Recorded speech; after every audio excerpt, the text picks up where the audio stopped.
That's one-third by 2035, 15 years from now.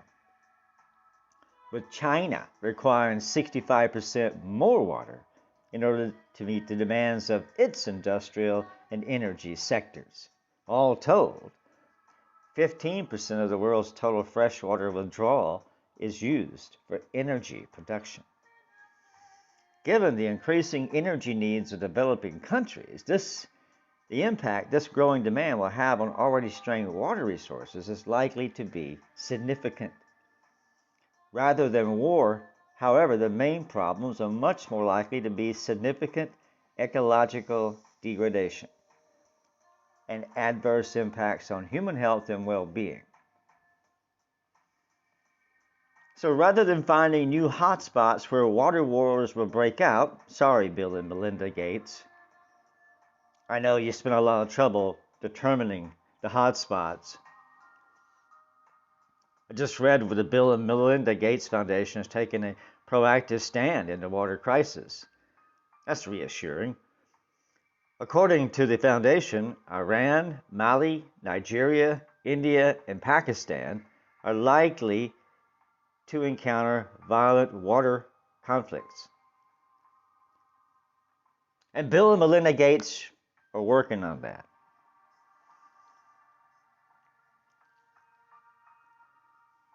The water energy nexus is but one aspect of the multifaceted global challenges to securing sustainable water resources. Yet, it can tell us much about water security than the water wars thesis ever could. One of the principal ways to build resilience and adaptation is to forge partnerships through various groups and interested actors. Not only does it promote responsible water management, it also leads to interactions that highlight the shared risk communities face from degraded water quality and diminishing water quantity. An innovative strategy being pursued in countries as diverse as Canada, India, and South Africa is to include ecological infrastructure in larger national investments in the country's built infrastructure. Now, America just is on the verge of approving a massive infrastructure package. You can bet that the water situation has a lot to do with that. And you can bet that most likely America has probably given away the rights to lots of water to other institutions. You can almost check it out. It'll never come to light, but infrastructure can't be separated from water. Ecological infrastructure is a concept that views healthy ecosystems as drivers of economic and social well-being in ways no less important than roads, railways, and ports.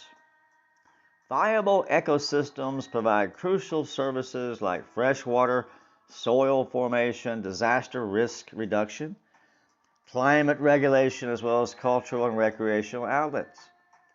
When managed properly, they can provide high levels of economic and social development.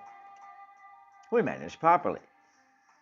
Promoting ecological infrastructure will require collaborative effort from a variety of stakeholders, farmers, banks, municipalities, to promote the shared values of sustainably managing water resources and the shared risk of inaction.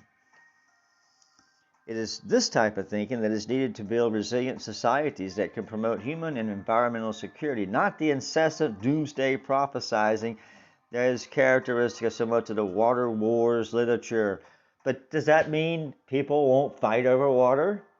When they don't do these common sense things that take a little time and they find themselves really, they can count the days they will have water, you think they will not resort to violence? China? Of course they will. So all that was just ideological rambling, because we know what really happens. We know that America's infrastructure bill is not going to take great and grand designs to protect our water. Probably just the opposite. But somewhere, somebody sits in a room and they're looking at the water, and that is the only thing that matters. That is the prize. That will determine which society survives in the next 30 to 50 years. Because we do have an overall issue with clean water for most people.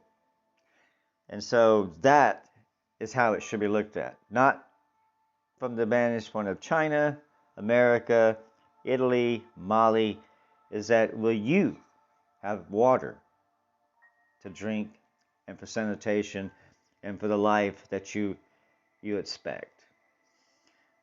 And that's the real water war, is the one that you will face. And don't think that it's going to be automatic, that you just turn the tap on and clean water will always be there. Americans have been the most fortunate. The Roman Empire was basically built and based on the availability of clean water. And I suspect that was the reason it fell, was when that became endangered.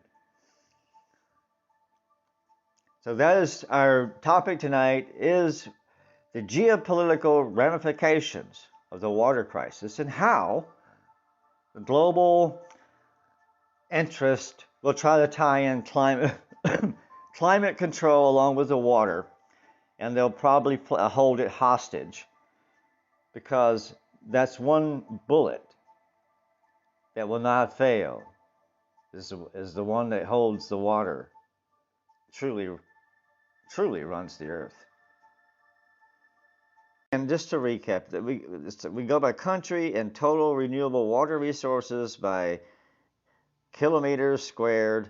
Date of information was this all available of 2011. So this is 10-year-old information. I just gave you the top 4. Guess who number 5 is? China at 2840. Now this only speaks of the amount of water for the country. This just did not give me the per capita. And when we get that, we're going to see that it changes. A simple question of time. The question is, will the thirsty dragon drink?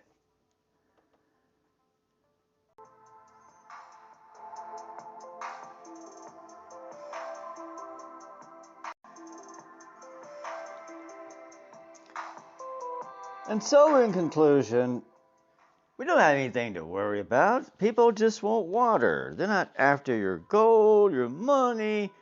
They're not trying to make you think a certain way. They're not trying to change your politics. They just want your water. Is that it? Well, who would want people's water?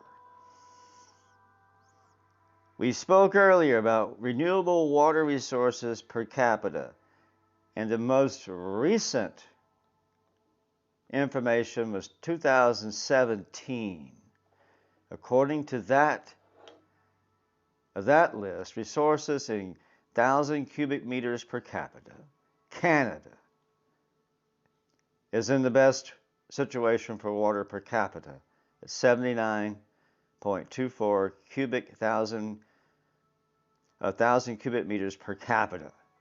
Brazil is at 41, Russia is at 31. These are all some decimals. We'll just give you the idea. Australia at 20.12.